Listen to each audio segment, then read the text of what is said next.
Hey everybody, welcome to the Scott Wyatt podcast. Coming to you on this week's episode is an episode that you guys voted on. We had two topics up for discussion on my Facebook page, and it's the one you guys voted in, so we're going to be talking about it. Some of the country artists that I've met and that I can recall meeting, and I got some pictures of some of them I'll be popping up here for you, up here on the T. Ooh, goodness. Whew. I didn't know that guy was behind me. I was scared of the lights out of you. My goodness. Whew. Or scared the life out of you, not the lights. Well, I guess if you got lights in you, that'll do it. So anyways, without further ado, if you guys want to check out future polls, be sure you guys go on Facebook.com/Scott Wyatt Music. Just look up Scott Wyatt. It's pretty simple. So, yeah, we're going to get rolling into this. I tell you, the first one I want to talk about was, I was very young. My grandparents used to take me and my cousin Josh to the Tri-State Rodeo in Davenport, Iowa, I believe. Yeah, Davenport. Seen a lot of great country acts there. My first show there, I think, was Doug Supernall. The artist always played out to the rodeo. Lone Star. And then this guy, Steve Holy. You remember him from his big hit, Good Morning Beautiful, back in the day? I was a young kid at the time whenever I met him. It was just so brief, but it was so cool because, all I ever wanted to do was be a country artist, you know? And he was walking, he had finished his show on the stage, and then he was walking back to go sign autographs, I believe, somewhere, or meet and greet with some fans, which I wasn't going to. I remember just seeing him walk by, and my grandpa was next to me, and I'm like, kind of shake his hand, and he's like, yeah, go ahead. So I went up to him, I said, Mr. Steve Holy, my name's Scott Ferris, you are an amazing singer, and you put on a great show. And he shook my hand, and something about that moment, just whenever at that time was just like, I felt like, my life was set then. It was an amazing feeling. So, but yeah, that's one of the ones there, Mr. Steve Holy. I guess you can call that meeting him. But we're gonna take this down. See what first picture we have up. Okay, okay. This one right here. I was playing a writers round downtown Nashville at a place called the Whiskey Rhythm Saloon. And just the night before, I think, this was around about the time whenever Love and Theft, if you remember them. I mean, you obviously got to. They still have good stuff out, but it was one of their big. They had a couple big songs back to back, and they did a little release type show or something. I was there the night before, and I still remember seeing the posters up. But I thought I seen a familiar face in the crowd, and I'm like, that guy looks so familiar. I cannot place it. And then afterwards, I realized, back in the MySpace days, there was this guy that blew up, MySpace for one of the first artists I remember hearing about on there. Then I dove deep into his music and loved it. And that's where this picture comes in. Nope, not that one. We're getting ahead now. Right here, John from Secondhand. Well, he has Secondhand Serenade, and his wife, Veronica Balestrini. Super nice folks. This was the night, actually. I have never told the story, but some of my friends and family know. I drove down, left Illinois to go down and play the writers round, then drove back up to Illinois because I had to work the next day. I love them regular jobs, right? Yeah, so that was the only time I've ever done a turn and burn. So, those guys are super nice. They invited me out to a bar they were going to at the end of the night here. And, I ended up not being able to go because I had to drive back to Illinois, but I wish I should have went. And, so that's that. So, next up, what we got? I'm just hitting next, and I don't know who's up next. Oh, the one that was just up. Scotty McCreery. Champaign County Fair. I was playing guitar for Gracia Harrison's band at the time. It was on The Voice Season 3. Super talented artist. And Scotty McCreery looks pretty young there, and I look. It's not my best picture ever, but I think it's pretty funny. I remember sitting out there, and let me start that over. The start of the day, we had sound check before, and I was the only one out in the crowd area or outside from the stage besides Scotty McCreery and his band. Just me and the sound guy, and just listening to him do sound check, and I was like blown away by his singing and his whole band's background vocals. I forget what song they were warming up with vocally, but it was like an a cappella, I believe, like an old hymn maybe, but it was powerful. So yeah, I saw him after the show backstage out by, this is, if you see the little, it looks like there's a little hanging roof right here. His bus is right over here to the side, and there's some little lawn chairs behind us here. They were all just hanging out here, and yeah, just visited for a little bit. Grabbed a quick picture with the Wildman, but yeah, he put on a great show. Another thing just reminded me, I don't have a picture of it, but the Swan Brothers. A couple weeks before this show, actually, we were opening up for the Swan Brothers, and I was up there while they were doing their sound check and visiting with them, and they were all super nice dudes and super talented as well. So just throw that in there. Let's hit the X button and see who we got next. Bing! Slim Gamble. Interesting story here, and you guys will hear me talk about Slim in the future too. Slim, let me take you back to this day, how when I first met him. Some of you guys probably have no idea who this is, so I'm gonna, unless you guys can read the text over here.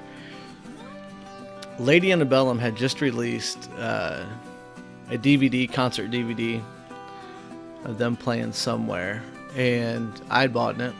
Huge Lady Antebellum fan, super talented group, and I was at the CMA Fest this year, and I was going to see this guy, Randy Montana. He was playing on the stage back behind here, and this guy standing next to me, and I'm like, he had like the braided ponytails, and I'm like, that guy looks familiar. Why does he look familiar? I was like, oh yeah, Lady Antebellum. That he was playing guitar with him in their band. So I'm like, hey, you play lead guitar for Lady Antebellum? He goes, yeah. I was like, cool. Well, and we talked a little bit about like Randy Montana and how fantastic he is, and yeah. So then, since this meeting led down the road for him to be, he is playing all the lead guitar work on my upcoming record, which we've been working on. I know you guys haven't really seen a lot of it or heard a lot, nothing yet, but it's coming soon, and Slim really brought a lot of it to life with his work. And also, he is also a jazz musician. He has an album out right now that dropped, I believe, middle of last year, by Slim Gamble, and it's called Fake Jazz. It's pretty sweet. So yeah, there's that one. Who we got next? Bing! Oh, I just threw this one here for the fun of it. He isn't even a country singer. I'm a big wrestling fan, as you guys probably can't see yet. But yeah, big old wrestling fan. All different kinds of wrestling, not just WWE. I was at a Ring of Honor show in Nashville at this time. This was about 7 months ago. I'm a big fan of podcasts. Do one of my own that you guys are listening or watching to right now. There's one called Something to Wrestle with Bruce Pritchard, 83 Weeks with Eric Bischoff, and What Happened When with Tony Schiavone.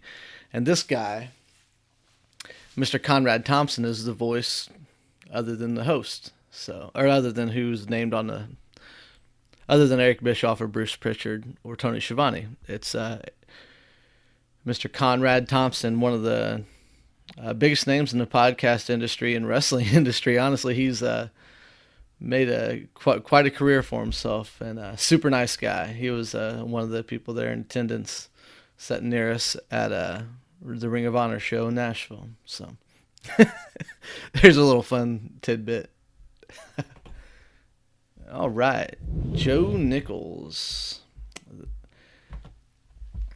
I was at a St. Louis Cardinals game. You can tell. This is probably one of the only pictures you'll ever see me wearing a hat. I usually never wear a hat. One of these days I'll tell a story about me wearing a hat in my hometown. And this guy thinking I was somebody else. It was a good one. But anyways, I'm sitting at this St. Louis Cardinals baseball game. And this guy comes walking up, like to go like out to like where the bathrooms and stuff are. I just look at him. I'm like, he kind of looks like Joe Nichols. So I said, hey, excuse me, sir. He goes, yeah. And I said, are you Joe Nichols? He's like, yeah. And I was like, what the hell else do you say? And so then I got up and shook his hand and stuff, and told him I had recently just watched his episode on CMT called or on CMT or GAC. I think it was on GAC, Great American Country. They had a series called Backstory, and had a story all about Joe Nichols' beginning of his career to current time, and it was fantastic. And yeah. So I talked to him. I got to go down to his. I told him I played music and stuff, and which I'm sure a million people always tell these folks that. And but I had mentioned a couple other people that I knew, and I thought that he might know. And one of them was a guy that he had written with. I had written a song for him, so he knew him. So he invited me down to his little. He had a little suite area thing. Wouldn't really call it a suite, it was just more like a concrete slab with some chairs where only he could get, him and the two other people he was with could get in and out of. And yeah, so just shot the breeze for a bit, found out he was a huge St. Louis Cardinals fan and had been all of his life, and whenever he couldn't like fall asleep at night, he would listen to the Cardinals games, the late games on the radio. So I thought that was pretty cool. So yeah, that's Joe Nichols, probably one of the nicest people I've ever met, just in general. I would put another artist up there. I couldn't find a picture of it, but it was when I was at the CMA Fest a couple years back. Charlie Worsham, super nice dude and super talented. Just want to throw that out there. Joe Nichols and Charlie. Everybody I met's been really nice, but just I don't know, something about those two just stuck out in my mind. As well as Cowboy Troy. I couldn't find that picture either. Met him for about 5-10 minutes, and he was super cool too. High energetic dude. David Nail. I was playing the songwriters round in Nashville, and that's whenever I ran into Mr. David Nail. I was playing this writers round, and the hotel I'd stay at, there was a pretty cheap one. It's the reason I stayed there. I tell you what, I'm gonna tell some stories about this hotel, because there's been a couple, especially one time there was a wild story. Yeah, still rocking the Santa Claus mug here. But I was down there playing a songwriters round in Nashville. Get back to my hotel, and there's a Hooters right across the street from the hotel. And I was like, I'm gonna go grab me something to eat. It was later in the evening. I get there, there's like one family sitting off to the left, like on the tables, and had a half square of a bar there. So I sat there and placed my order, and look over to my right, see this guy, a couple other people with him, and I don't know, me being a big country music fan as I am, and actually huge David Nail fan from the moment he started out. He's from St. Louis area as well, Wentzville maybe, but somewhere over there or over here. It's only 30 minutes away from where I'm at right now. But yeah, I was like, he looks like David Nail, so I was like, So I got up to go to the bathroom and asked him, I said, you David Nail? And he goes, yeah. And I was like, well, I told him who I was. He said, I'm a big fan, man. Really appreciate what you do. I just kind of told him how I related to his music a little bit, just in a short, simple way. I wasn't getting all crazy fanboyed out on him, but I wanted to let him know that I appreciated his music and loved what he's been doing and been a big supporter of his. And he's like, you want to have a couple beers? And I'm like, sure. So I sat down with him and drank 3 or 4 beers and talked about music industry, Midwest life. Yeah. So that's that one. That was a fun time. Fun time. Okay, who do we got next? Boom. Adam Craig. There was another person too that I was gonna talk about. But yeah, anyways, Adam Craig, if you guys haven't checked out his music, you should do it. That's my wife with us there. But she was so excited to meet him. He was opening up for Luke Bryan this night. I can't remember if we were in St. Louis or Nashville. I think maybe Nashville, because it looks like their hockey team logo there. But yeah, met Adam, talked to him for a minute. I'd met him once before. This is my wife's first time meeting him. Adam's super great dude, very talented, hard worker, and puts on a great live show. And yeah, that's that. There was one other person I was trying to think of. Oh, we got all these old current song I'm working on. Can't really think of anything else that... Hang on a second. Sorry, I'm doing more than one thing at a time. Can't be doing that. That's a hard thing to do. There's one other person I'm trying to think. If it comes up, it comes up. I'll bring it up another time. But anyways, I appreciate you guys tuning in. Be sure you check out the poll on my Facebook page, Scott Wyatt Music. Yeah, just facebook.com/Scott Wyatt Music. I'm great at this promoting stuff, right? Yeah. So yeah, just look me up on Facebook, Scott Wyatt. Be sure you go and like the page and keep an eye out for the poll. I'll be posting it probably this Tuesday or Wednesday, as this podcast drops on Monday, as well as the video version on YouTube. Then the video version on Facebook will probably go up around in between Wednesday and Friday. Still working on a good schedule for that to see how it works for y'all, checking it out and how you like to consume the show. But these last 3 episodes doing the video format as well as the audio is really... We were growing the podcast really great up until December, and now you guys are just shooting it through the roof. Appreciate you guys sharing the stuff. But yeah, I'm going to quit yapping, and I'm going out of here. So I appreciate you guys' time, and thank you very, very much.